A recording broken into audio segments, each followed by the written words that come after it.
Hello my dear viewers, here is Georgia and her Loving Pets channel. Today we are gonna learn some healthy natural meals for our loving pets that are part of the family. Today I'm gonna be cooking for Sammy Adams, my lovely boy dog, Yorkshire Terrier Cross Papillon, and he's 10 years old. As our pets are mostly the part of our family, same as children as we love them, they require the same nutrients as any living being. Healthier the diet, healthier the pet. In upcoming series we're going to be talking about what the dogs can eat and what they cannot eat, what is not healthy for them and what is healthy for them.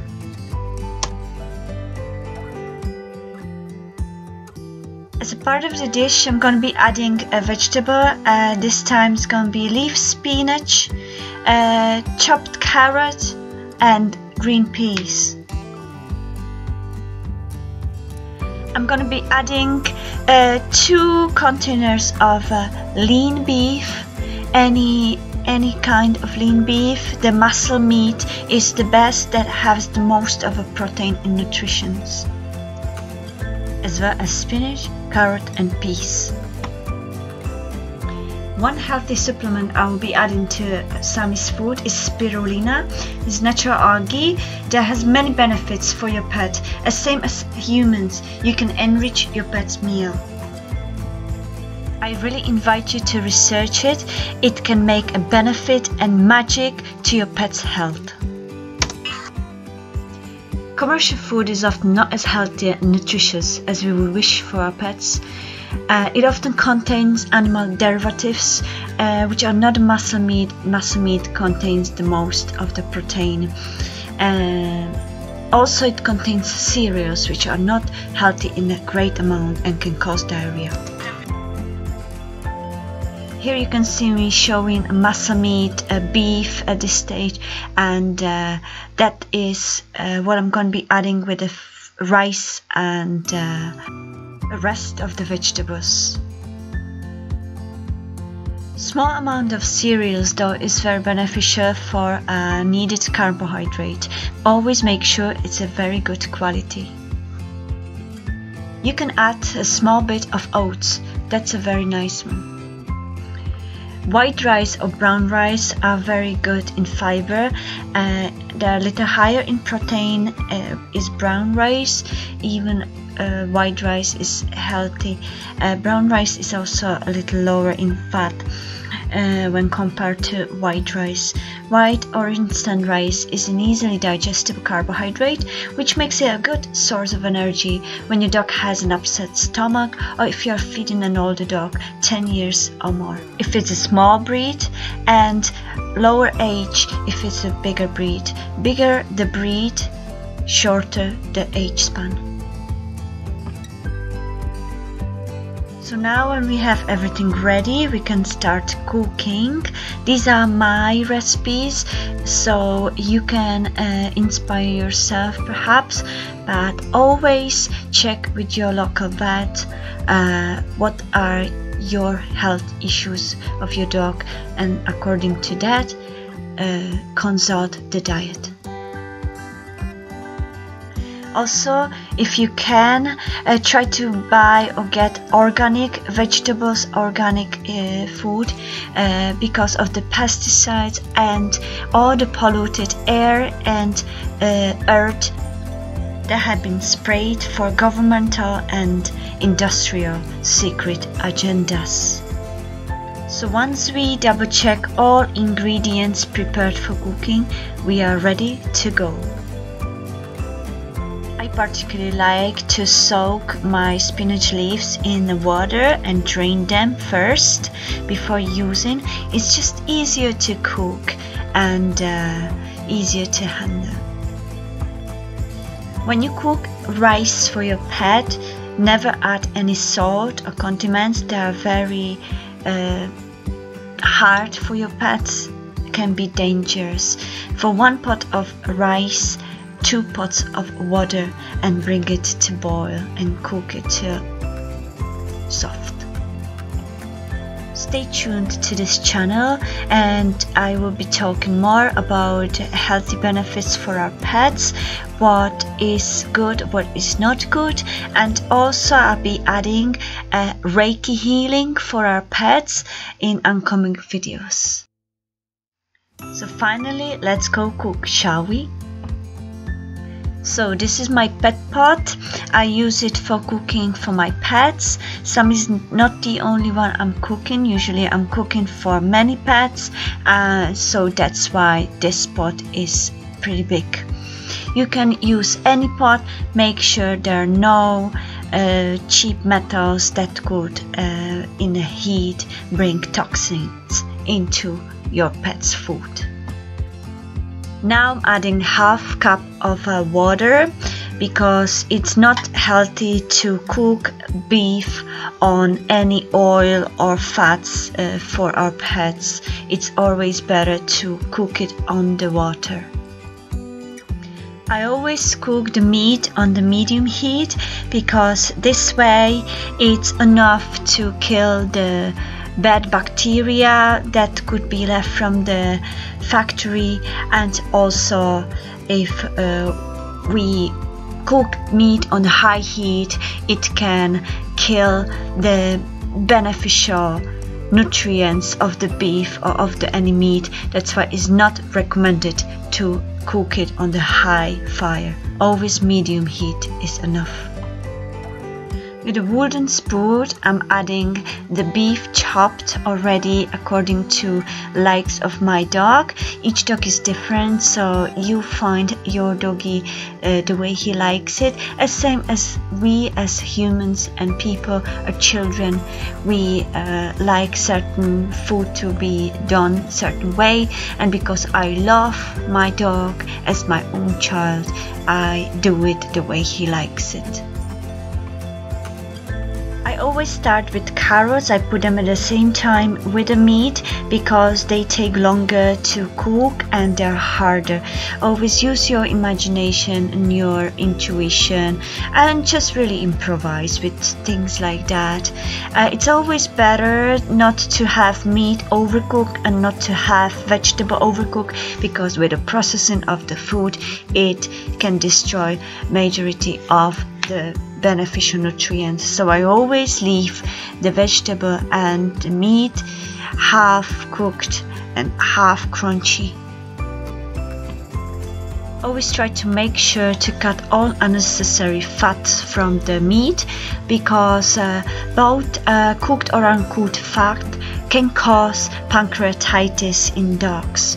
And even though it seems natural to give a dog, for instance, bone, they can choke on it as well. So bones or fat are not good for our dogs. Bones can block or cause cuts in your dog's digestive system after all. Also, condiments like salt or pepper are a big no-no for the dog. Eating too much salt for the dog can make your dog seriously thirsty and means a lot of trips to the vets, and could also lead to the sodium ion poisoning. Symptoms of the too much salt include vomiting, diarrhea, depression, tremors, high temperature and seizures. It may cause also death. So beware of salt in your dog's food. As we all are constantly learning in what is good, what is not good for us or for our pets, I highly invite you to research and do your research before you start cooking your healthy food, and make your own according to health and age of your own dogs. Everything in this universe is energy, so also the energy we are putting in the cooking is very important, because it transfers itself to our doggies' bodies, same as our human bodies with our food. So it's always beneficial to cook with love and appreciation, gratefulness, and thinking fondly of our pets. Now you see me mixing the mix, and on the medium heat it is slowly simmering. This is a beautiful way to interact with the food. Also, I should add, always make sure to try to get organic meat, because the factory meat, which is from commercial industries, usually comes with bad energy because of the animals suffering in those industries by trauma and depression. And because energy cannot be killed, energy is always passed into our bodies, and bodies of our pets can cause depression and all kinds of avalanche of sicknesses and disease. So more organic and more free run, better for our pets. Also important to mention that if you cook the muscle meat for your pet, which has a lot more beneficial protein than the derivatives, that means your pet will stay filled with nutrients for much longer, and basically doesn't have to eat that often, or doesn't have feeling of hunger very often. The best is to feed every adult dog twice a day. It's the best to keep the routine, because doggies really like routine, and if there is a routine in their food, they become calmer and don't have to be worried that they will not get fat. They will get used to the hour in their inner clock, and they will be much calmer and much happier babies. The meat and the carrot I usually let simmer for at least 10 minutes before I add the soft vegetable that doesn't need that much time to be cooked, like a spinach or the peas. And this video is the canned peas. Always make sure, if you use canned vegetable, which is canned peas or canned carrots, always drain it in the water. It's always better to get a fresh one, but if you don't have a fresh one, always make sure you drain it perfectly few times, because those cans usually often contain salt or sugary additives, which is not good for our dogs. Now you will see me add in, after 10 minutes, the rest of the vegetable, and then we're gonna let it simmer for a little bit longer again. For those of you that don't feel like pre-boiling the rice, you can add the rice at the beginning with the beef or the carrots, and add 2 cups of water over there. It's gonna be a little bit more cooked, boiled, the meat, than simmered, but it still does the job same way. I prefer putting pre-boiled rice and putting it later on. This way the flavors are a little bit more rich and a little bit more nutritious. Because our rice is already cooked, so we can wait another minute or 2, let it simmer, and add the rice towards the end.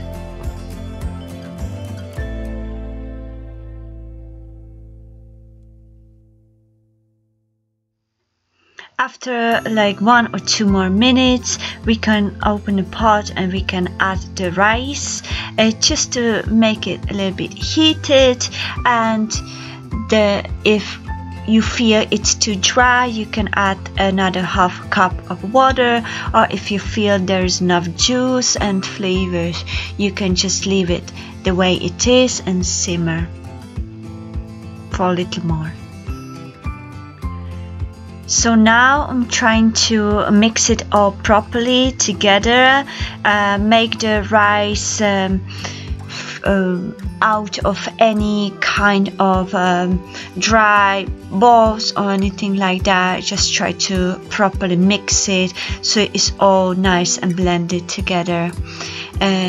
If you want, you can also add a little bit more water, and yeah, we're ready to simmer.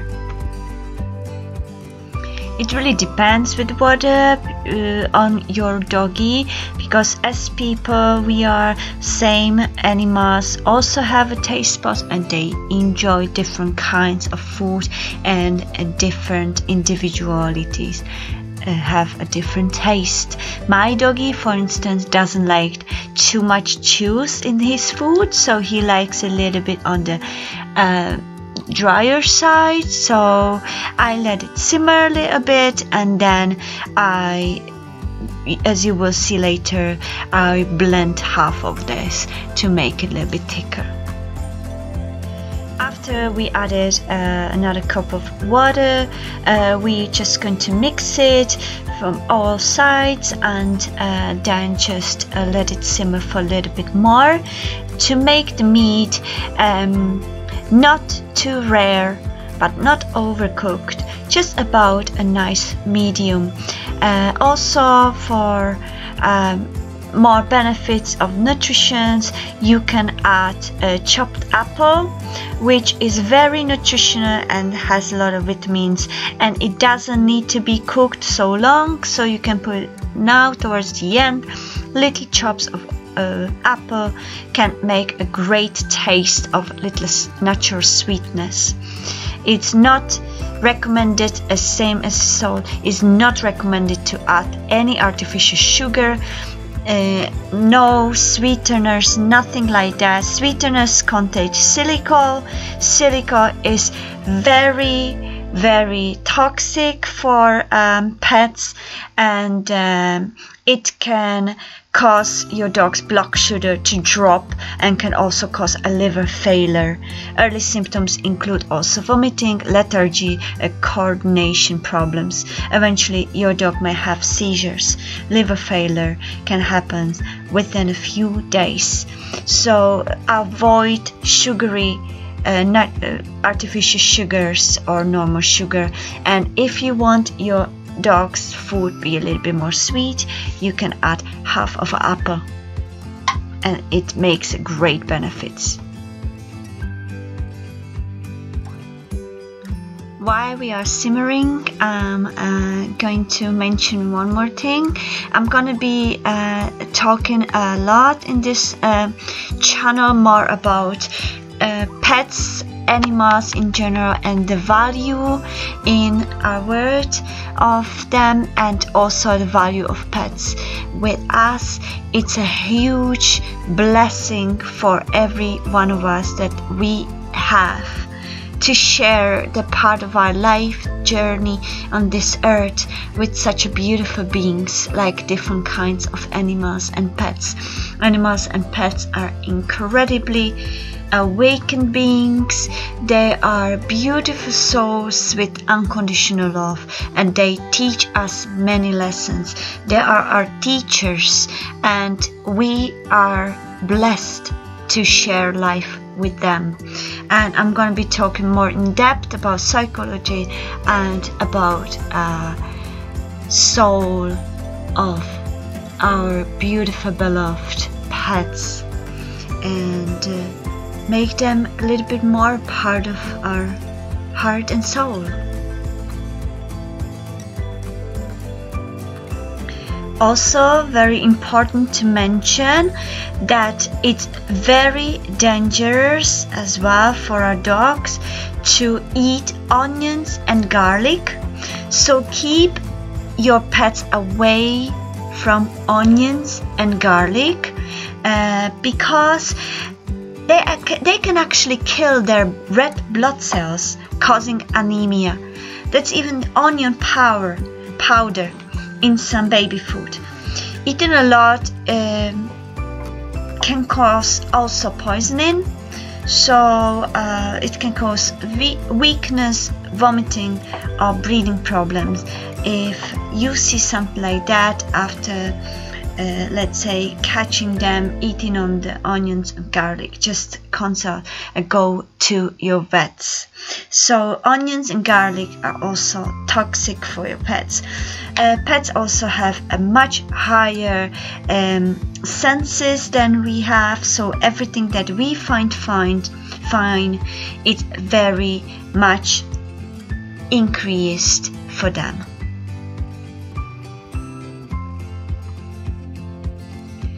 So we can let it another minute or two simmering, depending how much juice you want, and then we can take it off the stove and add spirulina.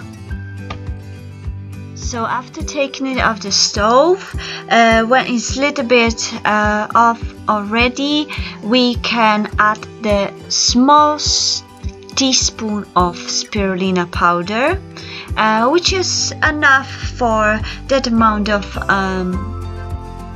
food I have, which would be normally for 4 or 5 portions for a small dog. This amount is just enough. It really depends. You can use also half of the bigger spoon. Spirulina has aroma, so sometimes the more sensitive doggies for smell, more fussy ones, they may not like if there's too much, but you don't really need to worry about how much you put the spirulina. It's not harmful.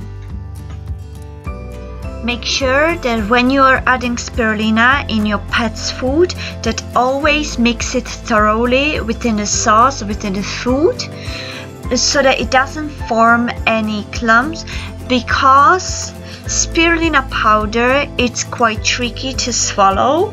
It's the similar effect as when you try to swallow cinnamon. It's not really easy and it can make you choke. So to beware any problems, especially when it's regarding to children or your pets, always mix it thoroughly in your food. So what I was showing earlier with the containers is that I usually spread this food into a few containers so that it lasts me for a few days, 2 or 3 days, this amount what you've been seeing.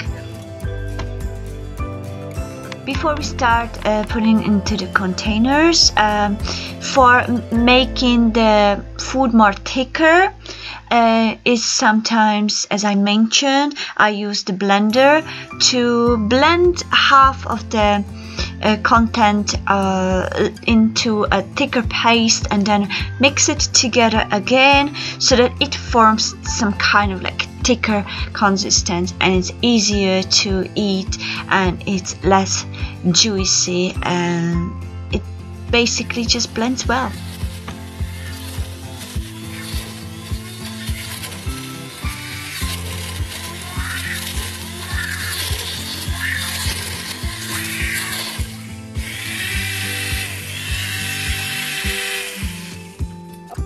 So now I'm cleaning the blender with the food scissors. Always make sure you do all safety with your electrical robots so that you prevent any harm.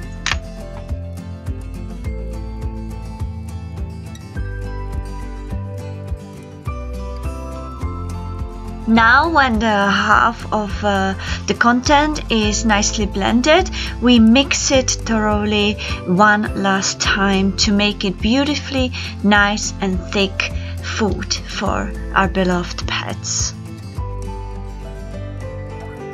So that's the beautiful dinner I have for our pets. I hope you enjoy it and I hope you try it and let me know in comments below, and I hope to see you next time. Bye bye.